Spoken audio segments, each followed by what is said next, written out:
ഇന്ന് പകൽ അല്പസമയത്തെ വചന ധ്യാനത്തിനായിട്ട് 2 കൊരിന്ത്യർ ലേഖനത്തിൽ നിന്ന് നമുക്ക് ദൈവവചനം ധ്യാനിക്കാം. 2 കൊരിന്ത്യർക്ക് എഴുതിയ ലേഖനം 12-ാം അധ്യായത്തിൽ നിന്ന് 7, 8, 9, 10 വാക്യങ്ങളിൽ നിന്ന് ദൈവവചനം നമുക്ക് ഒന്നിച്ച് ചിന്തിക്കാം. 2 കൊരിന്ത്യർക്ക് എഴുതിയ ലേഖനം 12-ാം അധ്യായത്തിൻ്റെ 7, 8, 9, 10 വാക്യങ്ങളിൽ നിന്ന് അല്പസമയങ്ങൾ ദൈവവചനം ധ്യാനിച്ച് ഒന്നിച്ച് ചിന്തിച്ച് നമുക്ക് നമ്മുടെ സഭായോഗം പ്രാർത്ഥനയോടുകൂടെ അവസാനിപ്പിക്കാം. കർത്താവിൻ്റെ ദാസനായ വിശുദ്ധനായ പൗലോസ് അപ്പോസ്തലൻ കൊരിന്ത്യർക്ക് എഴുതിയ 2-ാം ലേഖനത്തിലെ 12-ാം അധ്യായത്തിലെ 7 മുതൽ 10 വരെയുള്ള വാക്യങ്ങളിൽ നിന്നാണ് ഇന്ന് വചനം നമ്മൾ ശ്രദ്ധിക്കുന്നത്. 12-ാം അധ്യായത്തിൻ്റെ 1-ാം വാക്യങ്ങൾ നമ്മൾ വായിക്കുമ്പോൾ കാണാം, പ്രശംസിക്കുന്നതിനാൽ പ്രയോജനമില്ല എങ്കിലും അത് ആവശ്യമായിരിക്കും. ഞാൻ കർത്താവിൻ്റെ ദർശനങ്ങളെയും വെളിപ്പാടുകളെയും കുറിച്ച് പറവാൻ പോകും. ഈ 2 വാക്യങ്ങളുടെ വെളിച്ചത്തിൽ, ഈ 12-ാം അധ്യായത്തിൻ്റെ 1-ാം വാക്യത്തിൻ്റെ വെളിച്ചത്തിൽ 12-ാം അധ്യായത്തിൻ്റെ 1 മുതൽ അതിൻ്റെ 10 വരെയുള്ള വാക്യങ്ങളിൽ 2 പ്രധാന വിഷയങ്ങളാണ് പരിശുദ്ധാത്മാവിനാൽ പൗലോസ് അപ്പോസ്തലൻ രേഖപ്പെടുത്തുന്നു. ഒന്ന്, പൗലോസ് കണ്ട സ്വർഗീയമായ ദർശനം. ആ ദർശനത്തെ സംബന്ധിച്ചാണ് 12-ാം അധ്യായത്തിൻ്റെ 1 മുതൽ 6 വരെയുള്ള വാക്യങ്ങളിൽ കാണുന്നത്. 7 മുതൽ ഉള്ള വാക്യങ്ങൾ വെളിപ്പാടുകളെ കുറിച്ച് പൗലോസ് പറയുകയാണ്. പൗലോസ് അപ്പോസ്തലൻ കൃപാവരങ്ങളാൽ നിറഞ്ഞവനായി 9 കൃപാവരങ്ങളാൽ നിറഞ്ഞ ആത്മമനുഷ്യനായിരുന്നു വിശുദ്ധനായ പൗലോസ് അപ്പോസ്തലൻ. അപ്പോൾ പൗലോസ് വെളിപ്പാടുകളെ കുറിച്ച് ആ ഭാഗത്ത് പറയുകയാണ്. 12-ാം അധ്യായത്തിന്റെ 1 മുതൽ ഉള്ള വാക്യങ്ങൾ നമ്മൾ പഠിക്കുമ്പോൾ അവിടെ ക്രിസ്തുവിലുള്ള ഒരു വ്യക്തിയെ അറിയുന്നു എന്ന് പൗലോസ് പറയുന്നു. നിരീശ്വരവാദികൾ ഈ വേദഭാഗം ചിന്തിക്കുമ്പോൾ അവർ പറയുന്നത് അത് പൗലോസ് അല്ല എന്നാണ് അവർ പറയുന്നത്. എന്നാൽ വേദപഠിതാക്കൾ ഈ ഭാഗം ചിന്തിക്കുമ്പോൾ ദൈവത്തിന്റെ ദാസനായ പൗലോസ് അപ്പോസ്തലൻ തന്നെയാണ് ഈ ഭാഗത്ത് തന്നെ കുറിച്ച് തന്നെയാണ് പറഞ്ഞിരിക്കുന്നത് എന്ന് നമുക്ക് അത് വായിക്കുമ്പോൾ മനസ്സിലാക്കാനായിട്ട് കഴിയും.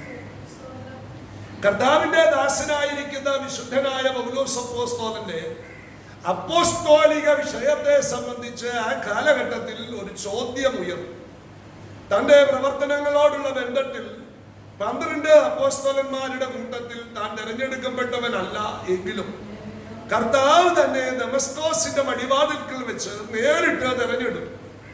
തന്റെ അപ്പോസ്തോലത്തിന്റെ മുദ്ര, തന്റെ അപ്പോസ്തോലിക ലക്ഷണങ്ങളൊക്കെ വെളിപ്പെട്ടുവെങ്കിലും പൗലോസിന്റെ അപ്പോസ്തോലത്വത്തെ ചോദ്യം ചെയ്യുന്ന ആളുകൾ ആ കാലഘട്ടത്തിൽ ഉണ്ടായിരുന്നു. അതുകൊണ്ടാണ് പൗലോസ് കർത്താവിന്റെ ദർശനങ്ങളെ സംബന്ധിച്ച് മറ്റുള്ളവർക്ക് വെളിപ്പെടാത്തതും ലഭിക്കാത്തതും കാണാത്തതുമായ കാര്യങ്ങൾ ശുദ്ധനായ പൗലോസ് അപ്പോസ്തലൻ വിവരിക്കുന്നത്. താന് 14 വർഷങ്ങൾക്ക് മുൻപ് താൻ ആത്മാവിൽ സ്വർഗീയ സ്ഥലത്ത് ചെന്ന കാര്യം താൻ മറച്ചു വെച്ചിരുന്നു. അത് താൻ ആരോടും അറിഞ്ഞതായിട്ട് കാണുന്നില്ല. എന്നാൽ ഈ ഭാഗത്താണ് അത് വിശദീകരിക്കപ്പെടുന്നത്. ഈ ലേഖനം എഴുതുന്നത് AD 58-ലാണ്.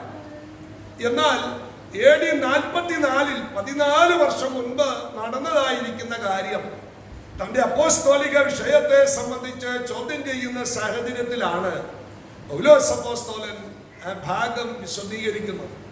ഒരു സ്വർഗമുണ്ട്, ഒരു പരദീസയുണ്ട്, അവിടെ ഒരു ദൈവമുണ്ട്, അവിടെ ഉച്ചരിച്ചുകൂടാത്ത വാക്കുകളുണ്ട്. ഇതൊക്കെ ആത്മാവിനാൽ ദർശിച്ചതായ ആ ദൈവവൃത്യൻ അവിടെ എഴുതുന്ന കാര്യമാണ്. ചുരുക്കി പറഞ്ഞാൽ ഒരു സ്വർഗമുണ്ട്, ഒരു നിത്യതയുണ്ട്, ജീവിക്കുന്ന ഒരു ദൈവമുണ്ട്.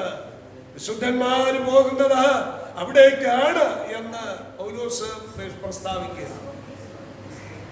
അപ്പോസ്തല പ്രവൃത്തി 14-ാം അധ്യായത്തിൽ അതിന്റെ ചരിത്രികമായ തെളിവുകളും പൗലോസ് ലുസ്ര, ദർബ ഈ സ്ഥലങ്ങളിൽ മിഷൻ പ്രവർത്തനങ്ങൾക്ക് പോയപ്പോ ഒരിക്കൽ കല്ലേറുകൊണ്ട് ഞാന് മരിച്ചവരെ പോലെയാണ്.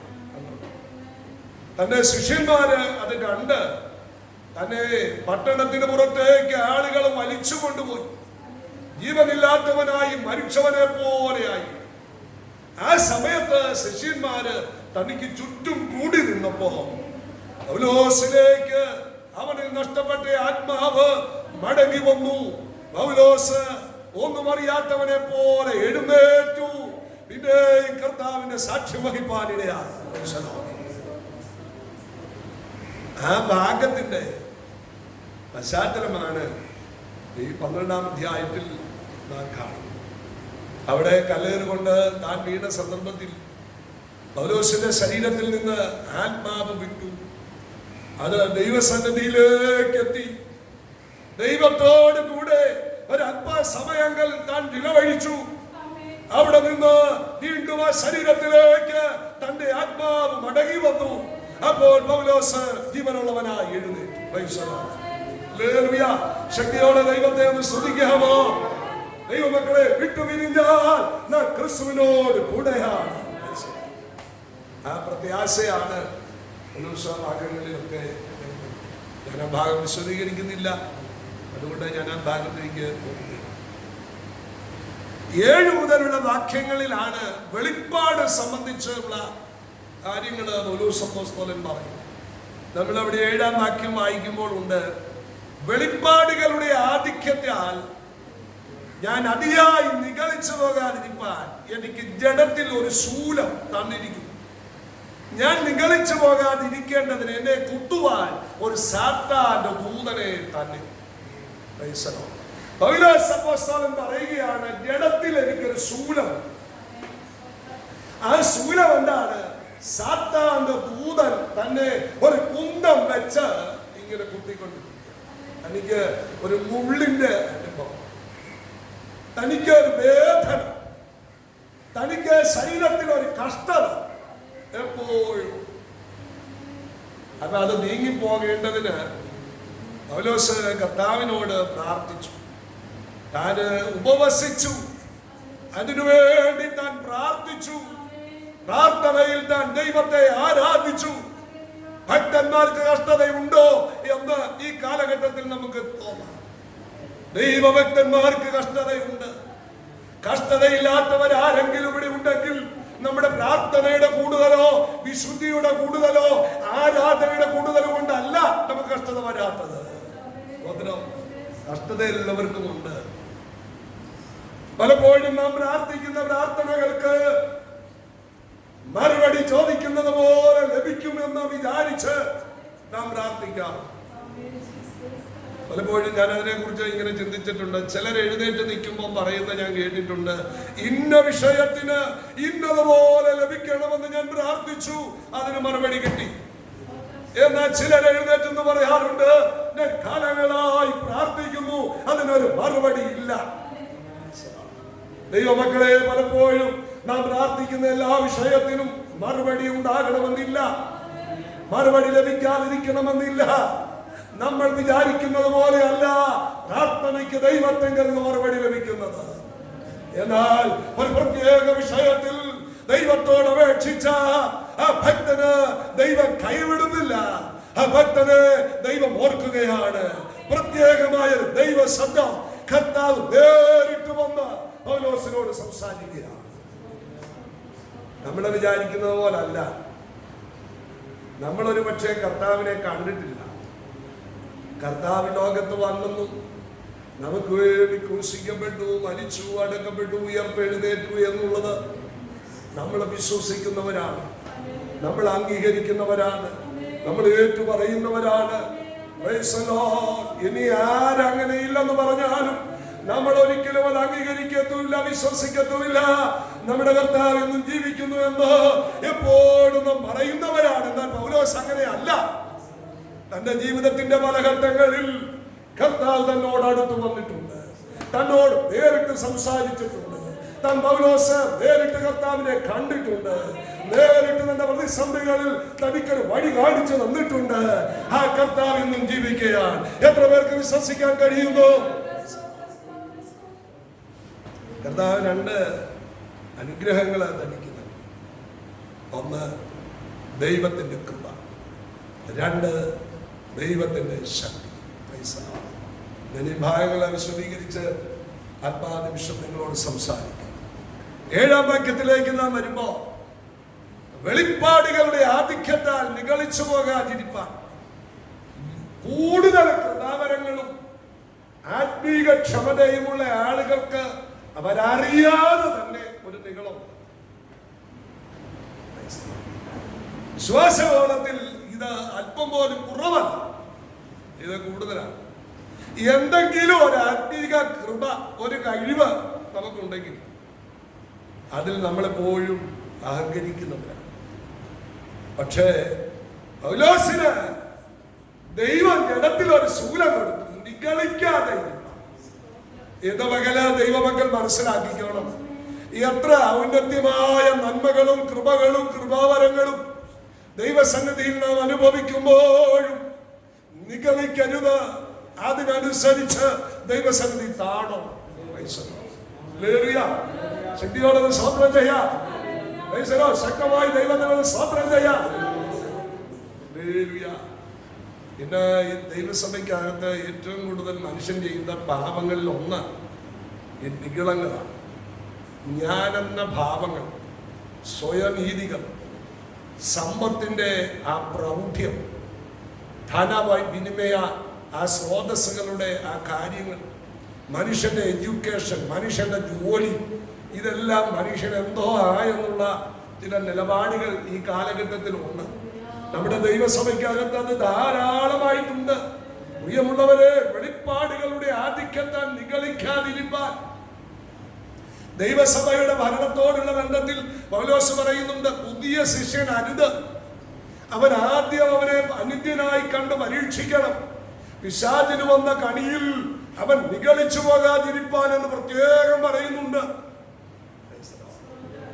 ദൈവത്തിന്റെ ദാസനായ ആദാമിനെ ദൈവം സൃഷ്ടിച്ച നാളിൽ പ്രപഞ്ചത്തിന്റെ മുഴുവൻ അധികാരിയാക്കി, സകലവും ദൈവത്തെക്കാൾ ദൈവം മാത്രം അവനിൽ മുൻപിൽ, ബാക്കിയെല്ലാം അവന്റെ അധികാരത്തിലാക്കി തേജസ്സും ബഹുമാനം അണിയിച്ചുവെങ്കിലും സർപ്പം ഹൗവായെ ഉപായത്തിൽ ശപിച്ച് ആദാമും പാപം ചെയ്ത് ഹൗവായും പാപം ചെയ്ത് മനുഷ്യവർഗത്തെ പാപത്തിലേക്ക് തള്ളിയിട്ടു. അങ്ങനെ ആദാം ദൈവസന്നിധിയിൽ നിന്ന്, ഏതും തോട്ടത്തിൽ നിന്ന് പുറത്തായി എന്ന് നമ്മൾ വചനത്തിൽ കാണുന്നുണ്ട്. ജ്ഞാനികളുടെ ജ്ഞാനിയായിരുന്ന ശലോമോനെ കുറിച്ച് വേദപുസ്തകത്തിൽ നമുക്കറിയാം. വളരെ നല്ലവനും പ്രാർത്ഥിക്കുന്നവനും ദൈവശബ്ദം കേൾക്കുന്നവനും ദൈവജ്ഞാനവും ധനവും മാനവും എല്ലാവരും കൊടുത്തു. അവന് മുൻപ് ആർക്കും അത് ഉണ്ടായിട്ടില്ല, അവന് ശേഷം ആർക്കും ഉണ്ടാകുകയില്ല എന്നൊരു അനുഗ്രഹത്തോടു കൂടി. പക്ഷേ ആ ജ്ഞാനികളുടെ ജ്ഞാനിയായ ശലോമോൻ, എബ്രായ ലേഖനത്തിൽ വിശ്വാസവീരന്മാരുടെ പട്ടികയിൽ ആ ഭക്തന്റെ പേരില്ല. ആ ഭക്തന്റെ വീഴ്ചയെ കുറിച്ച് ചരിത്ര പുസ്തകം പഠിക്കുമ്പോൾ നമുക്ക് കാണാം. മൂന്നാമതായിട്ട് വരുന്ന ഒരു ഭക്തൻ പൗലോസാണ്. പൗലോസിന് പിൻപിലുള്ള രണ്ട് പിതാക്കന്മാർക്ക് സംഭവിച്ചത് ഭവിക്കാതിരിപ്പാൻ ജഡത്തിൽ ഒരു ശൂലം ദൈവം ഇങ്ങനെ. ഒരു ചിന്തകൻ പറഞ്ഞിരിക്കുന്നത് ഇങ്ങനെയാണ്, എന്തെങ്കിലുമൊക്കെ ജീവിതത്തിൽ വന്നെങ്കിൽ മാത്രമേ ശരിയായ ഒരു കണ്ണുനീരും ശരിയായ ഒരു അനുതാപവും മനുഷ്യനുണ്ടാകും. ദാവീദിനെ കുറിച്ച് പറഞ്ഞിരിക്കുന്നത് അങ്ങനെയാണ്, എപ്പോഴും ദൈവത്തിന്റെ ഹൃദയപ്രകാരമുള്ള ഒരു മനുഷ്യൻ. എപ്പോഴും തനിക്കൊരു അനുതാപമുണ്ടായി, എപ്പോഴും തനിക്കൊരു തകർന്ന ഹൃദയമുണ്ടായി. പത്രോസിനെ കുറിച്ച് പറയുമ്പോൾ കർത്താവിനെ നോക്കി തള്ളി പറഞ്ഞു. ആ പത്രോസ് പിന്നീട് അതിദുഃഖത്തോടെ കരഞ്ഞു. ആ കരച്ചില് ക്രൂശിൽ തലകീഴായി ക്രൂശിക്കുന്നത് വരെ, മരിക്കുന്നത് വരെ ആ കണ്ണുനീരുണ്ടായി. അല്ലെങ്കിൽ നമ്മുടെ ഇടയിൽ ഇന്നത്തെ ആത്മീയ കോളത്തെയൊക്കെ നമ്മൾ പരിശോധിച്ചാൽ ഇന്ന് എത്ര പേര് ദൈവസന്നിധിയിൽ ദൈവം ആഗ്രഹിക്കുന്ന വിധത്തിൽ ആയിത്തീരുന്നുണ്ട് എന്ന് ആർക്കും അറിയത്തില്ല. കണ്ണുനീര് വേണം, അനുതാപം വേണം, ഏറ്റുപറച്ചിലുകൾ വേണം, ഇത് നിരന്തരമായി വേണം. ഇന്ന് കാണുന്ന ഈ ദൈവസഭയുടെ രാഷ്ട്രീയവും ഈ മിടുക്കും ഈ കഴിവും മിടുക്കന്മാരും ഇതൊന്നും ദൈവസന്നിധിയിൽ ദൈവത്തിന്റെ പദ്ധതിയിലുള്ളതല്ല. Praise the Lord. ദൈവസന്നിധിയിൽ വേണ്ടത് എപ്പോഴും താഴ്മയുള്ള ഹൃദയം, നീതി, ദയ, ഇതൊക്കെയാ ദൈവം നമ്മിൽ നിന്ന് ആഗ്രഹിക്കുന്നത്. വെളിപ്പാടുകളുടെ ആധിക്യത്താൽ നിഗളിച്ചു പോകാതെ ഇരിക്കേണ്ടതിന് സാത്താന്റെ ദൂതൻ, നമ്മൾ വിചാരിക്കുന്ന പോലെ സാത്താന്റെ ദൂതൻ ഇങ്ങനെ കുന്തവും പിടിച്ചെപ്പോഴും കുത്തിക്കൊണ്ടിരുന്ന ഒരു സാത്താന്യ പോരാട്ടം, ഒരു സാത്താന്യമായ ബന്ധനം ദൈവമക്കളെ, ഈ പിശാച് എന്ന് പറയുന്നത് ലോകത്തിലൊരു വലിയ വ്യക്തിയാണ്, ഒരു ശക്തിയാണ്. ദൈവത്തിന്റെ പ്രവർത്തനങ്ങൾക്കെതിരായിട്ട് പിശാച് പ്രവർത്തിക്കുക, നമ്മെ പ്രേരിപ്പിക്കുക, നമ്മെ കൊണ്ട് പാപം ചെയ്യിപ്പിക്കുക, നാം അറിയുന്നില്ല. അങ്ങനെ നമ്മെ തകർത്ത് കളയുന്ന ഒരു സാത്താന്യ വ്യാപാരമുണ്ട്, ഒരു സാത്താന്യ തന്ത്രമുണ്ട്. അത് പൗലോസിനെതിരെ ഇങ്ങനെ പോരാടിക്കൊണ്ടിരിക്കുക. നമ്മളൊന്നും അറിയുന്നില്ല, നമുക്കെതിരെ ഇങ്ങനെയൊക്കെ ഉണ്ട്. ഈ ആത്മനിറവും ആത്മീക കാഴ്ചപ്പാടും ഉള്ളവർക്ക് ഈ സാത്താന്യ തന്ത്രങ്ങളെയും പ്രവർത്തനങ്ങളെയും തിരിച്ചറിയാൻ കഴിയും. അല്ലാത്തവർക്ക് ഇത് തിരിച്ചറിയാൻ കഴിയത്തില്ല. അതുകൊണ്ട് ഇന്ന് പകൽ ഞാൻ ഈ വചനം പറയുമ്പോൾ നമ്മുടെ അകക്കണ്ണുകൾ തുറക്കപ്പെടണം. നമുക്കെതിരെ ഉയർന്നിരിക്കുന്ന വെല്ലുവിളികളെ, നമുക്കെതിരെ ഉയർന്നിരിക്കുന്ന അന്ധകാരത്തിന്റെ ശക്തികളെ, നമുക്കെതിരെയുള്ള പോരാട്ടങ്ങളെ, നമ്മുടെ ഭാവിയെ തടയുന്ന, നമ്മുടെ നന്മകളെ തടയുന്ന, നമ്മുടെ വഴികളെ അടയ്ക്കുന്ന എല്ലാ പൈശാചിക മണ്ഡലങ്ങളുടെ മേൽ ഇന്ന് പകലൊന്ന് ജയമെടുക്കട്ടെ. ശക്തിയോടെ കരമുയർത്തി ഒന്ന് ദൈവത്തെ സ്തുതിക്കാമോ?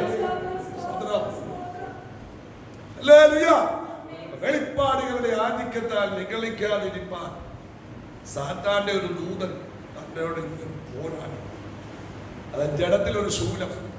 ചിലര് പറഞ്ഞിരിക്കുന്ന പൗലോസിന്റെ ജഡത്തിലുള്ള ശൂലം എന്ന് പറഞ്ഞു കഴിഞ്ഞാൽ ക്രിസ്തീയ ജീവിതത്തിന്റെ പരിശോധനകളും കഷ്ടതകളും ഒക്കെയാണ്, ആധ്യാത്മികമായ പ്രശ്നങ്ങളാണ്. ചിലര് പറഞ്ഞിരിക്കുന്നത് പൗലോസിന് കൊടിഞ്ഞി പോലുള്ള അസഹ്യമായ തലവേദന ഉണ്ട് എന്നുള്ള അർത്ഥമാണ്. ചിലര് പറഞ്ഞിരിക്കുന്നത് പൗലോസിന് തിമിരമുണ്ട് എന്നുള്ളതാണ്. ചിലര് പറഞ്ഞിരിക്കുന്നത് പൗലോസിന് ജഡത്തിൽ വരുന്ന നേരിടുന്ന ഉപദ്രവങ്ങളും കഷ്ടതകളും ഒക്കെയാണ് എന്നാണ് ചിലര് പറയുന്നത്. പ്രിയമുള്ളവരെ, എന്തായാലും വ്യക്തമല്ല. എന്തായാലും ഒരു കാര്യമുണ്ട്, പൗലോസിന് ജഡത്തിൽ ഒരു ശൂലമുണ്ട്. ദൈവമക്കളെ, ജഡത്തിൽ ഒരു ശൂലം ഉണ്ടെങ്കിൽ അതിനനുസരിച്ച് ദൈവസന്നിധിയിൽ നാം താഴും. നിഗളിക്കാൻ തുടങ്ങുമ്പോൾ ഒരു കുത്ത്. ജലാഭിഷിക്തന്മാരായ ദേവദാസന്മാരെ ഞങ്ങൾ അവര് വേദികളിൽ നിന്ന് വലിയ ശക്തിയോടെ ശുശ്രൂഷിച്ചു. യോഗം കഴിഞ്ഞു കഴിഞ്ഞാൽ അവര് തളർന്നു. അപ്പോൾ ഒരു ആത്മശക്തിയുടെ ബലത്തിൽ അവരെ ശുശ്രൂഷ ചെയ്യും. പിന്നീട് ശരീരത്തിൽ പല കഷ്ടതകളും. ഭക്തന്മാർക്ക് കഷ്ടതയുണ്ടോ എന്ന് ചിലർ ചോദിക്കും. ചിലര് വിചാരിക്കുന്നതായി ഭക്തന്മാരായിരിക്കുന്ന ആളുകൾക്ക് ഒരസുഖവും വരരുന്നു. എന്നോട് ചിലർ ചോദിച്ചിട്ടുണ്ട്, ആ ആൾക്ക് എന്തുകൊണ്ട് ക്യാൻസർ വന്നു, ആ ആൾക്ക് എന്തുകൊണ്ട് സ്ട്രോക്ക് വന്നു, ആ ആളിന് എന്തുകൊണ്ട് ഹാർട്ട് അറ്റാക്ക് വന്നു, ഭക്തന്മാരായി ജീവിച്ച ആളുകൾക്ക് ഇങ്ങനെയൊക്കെ വരുമോ എന്ന് ചോദിച്ച ഒത്തിരി പേരുണ്ട്. ഭക്തന്മാരോട് ഞാൻ പറയാം, ദൈവജനത്തോട് പറയാം, ശരിയായ നിലയിൽ ഭക്തിയോടെ ജീവിക്കുന്നവർക്ക് ക്രിസ്തീയ യാത്രയിൽ ഉപദ്രവമുണ്ട്, കഷ്ടതകളുണ്ട്, ഞെരുക്കങ്ങളുണ്ട്. എന്നാൽ അവിടെയെല്ലാം അത്ഭുതകരമായി നടത്തുന്ന ഒരു ദൈവമുണ്ട്.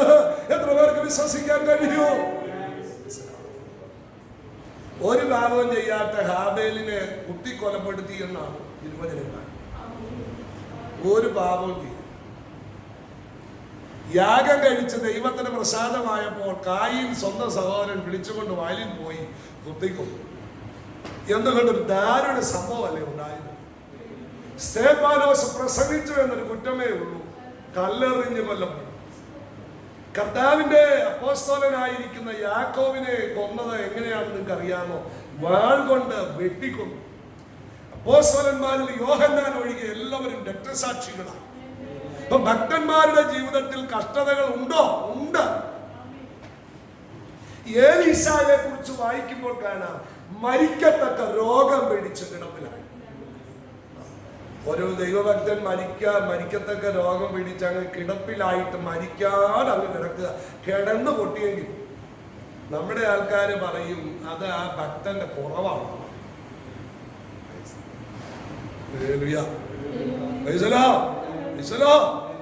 ഏലീശ മരിച്ചു. ഏലീശയെ അടക്കിയെടുത്ത് മരിച്ച ഒരാളെ കൊണ്ടുവന്ന് ഇട്ടപ്പോ അവൻ ജീവിച്ചു എന്നാ വായിക്കും. ദാനിയേൽ പ്രവാചകൻ രോഗം പിടിച്ച് ബോധം കെട്ടുപോയി എന്ന് വായിക്കുന്നു. അപ്പൊ ഭക്തന്മാർക്ക് ഈ മൺകൂടാരമാകുന്ന ശരീരത്തിൽ രോഗമുണ്ട്. ദൈവമക്കൾക്ക് നോക്ക, ഷുഗർ ഇല്ലാത്തവരാരാ ഉള്ളത്? കൊളസ്ട്രോൾ കൂടുതലില്ലാത്തവരാരാ? പ്രഷർ ഇല്ലാത്തവരാരാ? ദൈവമക്കൾക്ക് അസുഖം ഇല്ലാത്തവരാരാ? നമ്മുടെ ജഡത്തിൽ വീണ്ടെടുപ്പ് നടന്നിട്ടില്ല, ആത്മാവിലെ വീണ്ടെടുപ്പ് നടന്നിട്ടുള്ളൂ. ഈ ജഡത്തോട് വിശാലം പോരാടും. രോഗമുണ്ട്, കഷ്ടമുണ്ട്. പിന്നെ എങ്ങനെയൊക്കെ തരണം ചെയ്യുന്നത് എങ്ങനെയാണെന്നറിയാമോ? ആരാധനയിൽ, പ്രാർത്ഥനയിൽ, ആത്മശക്തിയിൽ.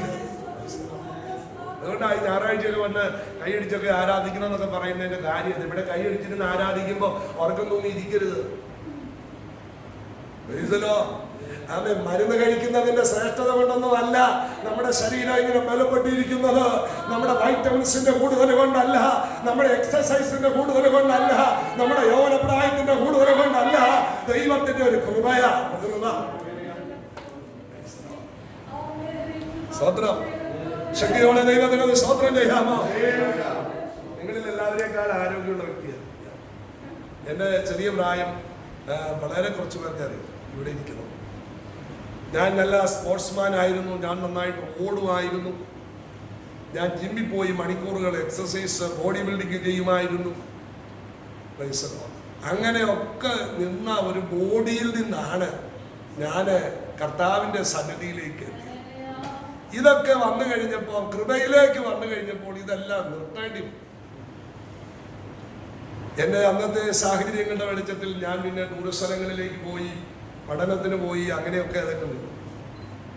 പ്രിയമുള്ളവരെ, ഞാൻ ഒരു കാര്യം പറയട്ടെ. ഞാൻ അന്ന് ആയിരുന്ന കാലത്ത്, ആ സമയങ്ങളിലൊക്കെ ഒരു പനി വന്നാൽ മതി, മനുഷ്യൻ ഈ തൊട്ടാവാടിയെ പോലെ നന്നായി. തൊട്ടാവാടിയെ നോക്കിക്കഴിഞ്ഞാൽ അതിനെ ആരെങ്കിലും സ്പർശിക്കുന്നതിന് മുൻപ് അതിൻ്റെ ഇതളുകളെല്ലാം വിരിച്ച് നല്ല ശക്തിയോടെ നിൽക്കും.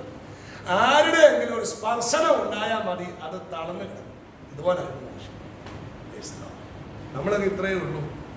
ഒരു ശ്വാസം അത് നല്ലപോലെ കിട്ടിയില്ലേ തീർന്നു. എന്നാ ആഹാരം കഴിച്ചാൽ എനിക്കറിയാം, വിദേശത്തുനിന്ന് വരുന്ന ആൾക്കാരൊക്കെ രാവിലെ ABCD ഇങ്ങനെ ഓരോ ടിന്നാറുണ്ട്. ഓരോന്നും ക്യാപ്സൂളുകളാണ്, വൈറ്റമിൻസാണ്. ഇന്ന അസുഖങ്ങൾ വരാതിരിക്കാനുള്ള മുൻകരുതലുകളാണ്. പക്ഷേ നമ്മൾ വിചാരിക്കുന്നതിലൊക്കെ അപ്പുറമാണ് അവർക്ക് വരുന്നത്. വരുന്നത് കൊണ്ടല്ല.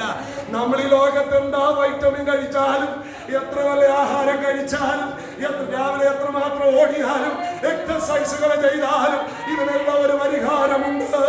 ദൈവത്തിൽ നാം ആശ്രയിച്ചാൽ നമുക്ക് വിടുതൽ. കൊറോണ വന്നതുകൊണ്ട് ആരാധനാലയങ്ങൾ അടയ്ക്കപ്പെട്ടു. ഇപ്പൊ അത് നമ്മുടെ ദൈവമക്കൾക്ക് ഒരു വലിയ ലാഭമായിട്ടാണ്. ഇത് നീണ്ടു നിൽക്കണമെന്ന് ആരെങ്കിലും പ്രാർത്ഥിക്കുന്നുണ്ടെങ്കിൽ അത് പെന്തക്കോസ്തുകാരായി. കാരണം ഈ ആരാധനയ്ക്ക് വരേണ്ടത്. എന്നാൽ ദൈവമക്കളോട് ഞാൻ പറയാം, ഇന്ന് ലഭിക്കുന്ന ആരോഗ്യം, ഇന്ന് ലഭിക്കുന്ന അവസരം, ഇന്ന് ലഭിക്കുന്ന ശാരീരിക സൗഖ്യങ്ങൾ നമുക്ക് നാളെ ലഭിക്കണമെന്നില്ല. എത്രയോ ദൈവമക്കളെ ഞാൻ കണ്ടിട്ടുണ്ട്. അതുകൊണ്ട് കഷ്ടതകളൊക്കെ ദൈവമക്കളുടെ ജീവിതത്തിൽ ഉണ്ട്. എല്ലാ മാസവും ഷുഗർ നോക്കും, പ്രഷർ നോക്കും, കൊളസ്ട്രോൾ നോക്കും. എല്ലാം നല്ലതാണെങ്കിലും മറുവശത്ത് ദൈവത്തിൽ ആശ്രയിക്കും. ആരാധനയിൽ ദൈവത്തെ സ്തുതിക്കും, കരമടിച്ച് ആരാധിക്കും, അന്യഭാഷകൾ പറഞ്ഞ് ആരാധിക്കും. ഇതിന്റെ മധ്യത്തിൽ വ്യാപരിക്കുന്ന ഒരു ശക്തിയുണ്ട്. ഇതിന്റെ മധ്യത്തിൽ ഒരു വിടുതലുണ്ട്. ഇതിന്റെ മധ്യത്തിൽ ഒരു രോഗസൗഖ്യമുണ്ട്. അത് അനുഭവിക്കുന്നവർക്കായി ഞാൻ ദൈവത്തെ സ്തുതിക്കുന്നു.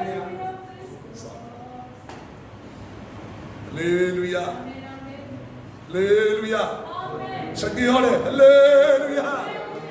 പൗലോസ് ഇതൊന്നും മാറാൻ കൊണ്ട് പ്രാർത്ഥിച്ചു. 3 വട്ടം താന് പ്രാർത്ഥിച്ചു. പൗലോസ് പ്രാർത്ഥിക്കുമ്പോൾ അതിനുവേണ്ടി ചിലപ്പോൾ ഉപവസിക്കുക. പൗലോസ് അതിനുവേണ്ടി സമയങ്ങൾ കൂടുതലെടുത്ത് ഒറ്റയ്ക്കിരുന്ന് ആരാധിച്ച് പ്രാർത്ഥിച്ചുക. അല്ലാതെ രാവിലെ ഒരു നേരം പ്രാർത്ഥിച്ചിട്ട് പിന്നെ തന്റെ പ്രാർത്ഥനയില്ല, പിന്നെ ഒരു വർഷത്തേക്ക് പ്രാർത്ഥിക്കുകയാണ്, അങ്ങനെയല്ല. ഞാൻ കൃത്യമായിട്ട് ആ വിഷയം നീങ്ങിപ്പോകാൻ, ഒന്ന് വിട്ടുപോകാൻ അങ്ങോട്ട് പ്രാർത്ഥിച്ചു. പക്ഷേ സംഗതി നീങ്ങുന്നില്ല. എല്ലാ പ്രാർത്ഥനയ്ക്കും മറുപടി ഇല്ല. ചില പ്രാർത്ഥനയ്ക്ക് വേഗത്തിൽ മറുപടി ഉണ്ട്, ചില പ്രാർത്ഥനയ്ക്ക് അല്പം താമസിച്ചാലും മറുപടി കിട്ടും, ചില പ്രാർത്ഥനയ്ക്ക് നോ. എന്നാൽ നോ എന്നാണെങ്കിൽ ദൈവത്തിങ്കിൽ നിന്നൊരു മറുപടി ഉണ്ട്. പക്ഷെ അത് നമ്മൾ വിചാരിക്കുന്ന പോലെ ആകും. ഇന്ന് മകൾ ഏതെങ്കിലും വിഷയത്തിൽ നിങ്ങൾ ഭാരപ്പെട്ടിരിക്കുന്നെങ്കിൽ താമസിച്ചാലും അത് വേഗം വരും. നിശ്ചയമാണ് അതിനൊരു മറുപടിയുണ്ട്. ദൈവത്തിന്റെ ദാസനായ മോശ ദൈവമായിട്ട് നല്ല ബന്ധത്തിലെത്തിയപ്പം മോശ ഒരാഗ്രഹം പറയും. മോശ പറഞ്ഞു, ദൈവമേ നിന്റെ തേജസ് എനിക്ക് കാണിച്ചു.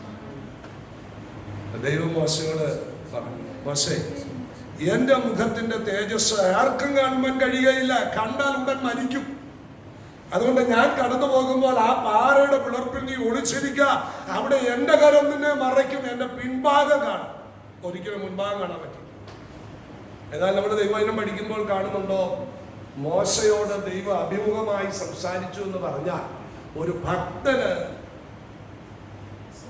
നേരിട്ട് ദർശിക്കത്തക്ക നിലയിൽ തന്റെ തേജസ് കുറച്ച് മോശയോട് സംസാരിച്ചു എന്നാണ് മനസ്സിലാക്കുന്നത്. ശരിയായ ദൈവ തേജസ്സിന്റെ മുൻപിൽ മോശയ്ക്ക് നിൽക്കാൻ പറ്റില്ല. മോശ മറ്റൊരു ആഗ്രഹം ഒരിക്കൽ ചോദിച്ചു. ഇസ്രായേൽ മക്കളുടെ പാപനിമിത്തം മോശ ഒരിക്കൽ പറഞ്ഞു, എനിക്ക് മനോഹരമായ വാഗ്ദത്ത ദേശവും ആ ലബാനോനും ആ മലയും ഒക്കെ ഒന്ന് കാണണം, ഇവിടേക്ക് പോകണം. മോശയോട് ദൈവം പറഞ്ഞു, നീ വേണേ പിസ്കായുടെ മുകളിൽ നിന്ന് നേരെ നോക്കിക്കണ്ടോ, നീ അവിടെ കടക്കുകയില്ല. യോശുവയെ നീ ധൈര്യപ്പെടുത്ത്, അവന്റെ നേതൃത്വത്തിലായിരിക്കും ജനം കടക്കുക. മോശ ഇത് 3 വട്ടം അങ്ങോട്ട് ആവശ്യപ്പെട്ടപ്പോൾ ദൈവം പറഞ്ഞ ആ കാര്യത്തെ കുറിച്ച് നീ സംസാരിക്കും. ചില ചോദ്യത്തിനൊന്നും മറുപടി ദൈവത്തിൽ നിന്ന് ലഭിക്കത്തില്ല. ദൈവവചനം പഠിക്കുമ്പോഴൊക്കെ നമുക്ക് ഇത് കാണാം. അപ്പോൾ ദൈവജനം മനസ്സിലാക്കിക്കുന്നു. എന്നാൽ പൗലോസിനൊരു ദൈവശബ്ദമുണ്ട്. ആ ദൈവശബ്ദം ഒരു ദൂതനോട് പറഞ്ഞു വിട്ട ഒരു ശബ്ദമല്ല. അവിടെ എഴുതി വച്ചിരിക്കുന്നത് ഇങ്ങനെയാണ്. അതിന്റെ 9-ാമത്തെ വാക്യത്തിൽ പൗലോസ് എഴുതുക, അവൻ എന്നോട്, കർത്താവ് പൗലോസിനോട്. ഈ വാക്യം ഞാൻ വായിക്കുമ്പോൾ എനിക്ക് ഒത്തിരി സന്തോഷമുണ്ട്. നേരിട്ട് കർത്താവ് പൗലോസിനോട് സംസാരിക്കും. വേദപുസ്തകം പഠിക്കുന്നവർക്കറിയാം, പൗലോസിന്റെ അടുത്ത് വന്ന് നിന്ന് രാത്രിയിൽ ദർശനത്തിൽ കർത്താവ് സംസാരിച്ചു. പൗലോസ് ആത്മാവിൽ നിറഞ്ഞപ്പോ കർത്താവിനെ തനിയെ കണ്ടു. ഇന്ന് പകൽ ഇവിടെ ഇരിക്കുന്ന ആരും കർത്താവിനെ ആ തനി തേജസ്സോടെ കണ്ടിട്ടില്ല. എന്നാൽ പൗലോസ് കണ്ടിട്ടില്ല. ആ പൗലോസ് പറയുകയാണ്, കർത്താവ് എന്നോട്. എന്താ പറഞ്ഞത്? കർത്താവ് പറയുക, എന്റെ കൃപ, my grace is sufficient for you, എന്റെ കൃപ. എന്ന പകല് ഏതെങ്കിലും വിഷയത്തിൽ ഭാരപ്പെട്ടിരിക്കുമ്പോ അതിനെ തരണം ചെയ്യാൻ കഴിയുന്ന ഒന്നേ ഉള്ളൂ, അത് ദൈവത്തിന്റെ കൃപയാണ്. കൃപ. രണ്ടാമതൊരു പ്രോമിസ് നൽകുക, എന്റെ ശക്തി ബലഹീനതയിൽ തികഞ്ഞു. അതുകൊണ്ട് പൗലോസിന്റെ 10-ാം വാക്യത്തിൽ പറയുന്നുണ്ട്, ഞാൻ ബലഹീനനാണെങ്കിലും ഞാൻ ശക്തനായി കൊണ്ടിരിക്കുകയാണ്. കാരണം എന്താണ്? തന്റെ ബലഹീനതയിൽ തന്റെ മേലൊന്ന് വ്യാപരിക്കുന്നുണ്ട്, അത് ദൈവശക്തിയാണ്. ഇന്ന പകൽ ഇവിടെ നിങ്ങൾ പ്രാർത്ഥനയിൽ ഇരിക്കുമ്പോൾ ഈ ആരാധനയിൽ ദൈവശക്തി അനുഭവിച്ചവരുണ്ടോ? വിനോദേ, ദൈവശക്തി വ്യാപരിച്ചു കഴിഞ്ഞാൽ നമ്മുടെ സ്ഥിതിക്കെല്ലാം ദൈവം ഒരു മാറ്റം തരും. ഇവിടെ ആരാധിക്കുമ്പോ ചില ബന്ധനങ്ങളായി അസാധ്യങ്ങളെ സാധ്യമാക്കുന്നതാണ് ദൈവശക്തി. നിന്റെ കാഴ്ചയില്, നിന്റെ ചിന്തയില് പലപ്പോഴും അസാധ്യമാകാൻ ദൈവശക്തി വ്യാപരിച്ചാൽ അത് വിടുതലാണ്. ദൈവശക്തിയാണ് എന്റെ കൃപ നിനക്ക്. അത് പൗലോസ് പറയുന്ന ഒരു വാക്യമുണ്ട് വിദ്യാലയങ്ങൾ, എന്നെ ശക്തനാക്കുന്നവൻ മുഖാന്തരം ഞാൻ സകലത്തിനും മതിയാകും. ഞാൻ സകലത്തിനും മതിയാകുന്നതല്ല, ഞാൻ സകലത്തിനും മതിയാകുന്നു. എത്ര പേർക്ക് ആ വാക്യം ഒന്ന് ഏറ്റെടുത്ത് പറയാൻ കഴിയും? എന്നെ ശക്തനാക്കുന്ന ഒരുവനുണ്ട്. എത്ര പേർക്ക് വിശ്വസിക്കാൻ കഴിയും? എന്നെ ശക്തനാക്കുന്ന ഒരുവനുണ്ട്, എന്നെ രക്ഷിക്കുന്ന ഒരുവനുണ്ട്, എന്നെ വിടുവിക്കുന്ന ഒരുവനുണ്ട്.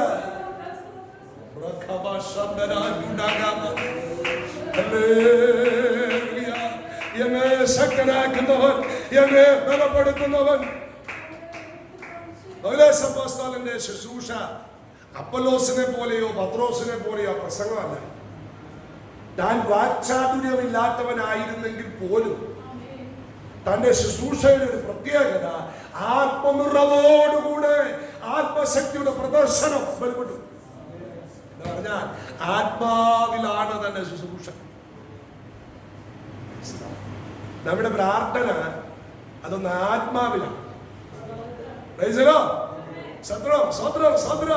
നമ്മുടെ ആരാധന അതൊന്ന് ആത്മാവിലാകട്ടെ. നമ്മുടെ വിശ്വാസ ജീവിതം ഒന്ന് ആത്മാവിലാകട്ടെ. നമ്മുടെ കുടുംബ പ്രാർത്ഥനകൾ ഒന്ന് ആത്മാവിലാകട്ടെ. എന്റെ അഭിപ്രായത്തിൽ നമ്മുടെ വീടുകളിലൊക്കെ കുടുംബ പ്രാർത്ഥന ഒരു ഡ്രമ്മും കൂടെ മേടിച്ചു കൊട്ടി പാടി ആരാധിക്കും. ഇപ്പൊ ഡ്രമ്മ് കൊട്ടുന്നതൊക്കെ പഴയ മോഡലായിട്ടാണ്. കൈത്താളങ്ങള് ഇത് കൈയടിക്കത്തില്ല മനുഷ്യൻ. വീടിന് തൂണ് കൊടുക്കുന്ന പോലെ ഓരോരുത്തരുടെ ഹോളി വന്നിരിക്കും. ആ കരം ഒന്ന് ശക്തിയോടെ നടിച്ച് ദൈവത്തെ ഒന്ന് ആരാധിക്കുക. ദൈവശക്തി നമ്മുടെ മണികൂടാരത്തിൽ വ്യാപരിക്കും. അതരങ്ങൾ തുറന്ന് ശക്തിയോടൊന്ന് ദൈവത്തെ സ്തുതിക്കുക. അന്യഭാഷയുടെ അടയാളമുണ്ടെങ്കിൽ ശക്തിയോടൊന്ന് ആരാധിക്കുക. അടുത്തിരിക്കുന്ന ആളിന് വിടുതൽ വ്യാപരിക്കും.